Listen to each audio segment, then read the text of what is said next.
If you've ever wanted to type power of x as a superscript in PowerPoint, you're in the right place. In this quick tutorial, I'm going to show you the fastest way to turn a normal number into a superscript so you can create expressions like x squared in just a few clicks.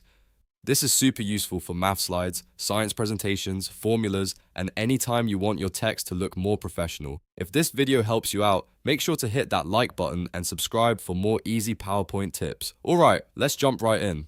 First, open your PowerPoint slide and type your text normally. For this example, type x2. Don't worry about formatting it yet. Just type it as regular text first. This step is important because we want to start with plain text before changing only the number into superscript. Next, select only the number 2.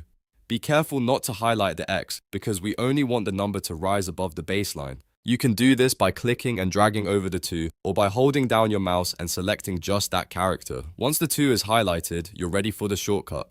Now, press Ctrl, Shift, and the equal sign at the same time. That shortcut turns the selected text into superscript in PowerPoint. As soon as you press it, the 2 will move up and become x squared or x squared. And just like that, you've created a clean superscript without having to dig through menus or formatting options.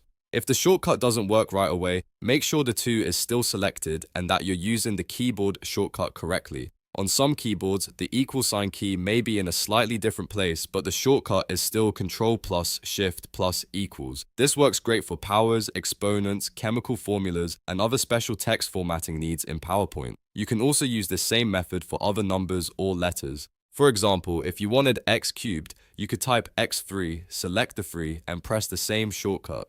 It's a simple trick, but it saves time and makes your slides look much more polished. So to recap, type x2, select only the 2, and press Ctrl plus Shift plus equals. That's all it takes to create superscript in PowerPoint. If you found this useful, please give this video a like, subscribe to the channel, and turn on notifications so you don't miss the next easy tutorial. Thanks for watching, and I'll see you in the next one.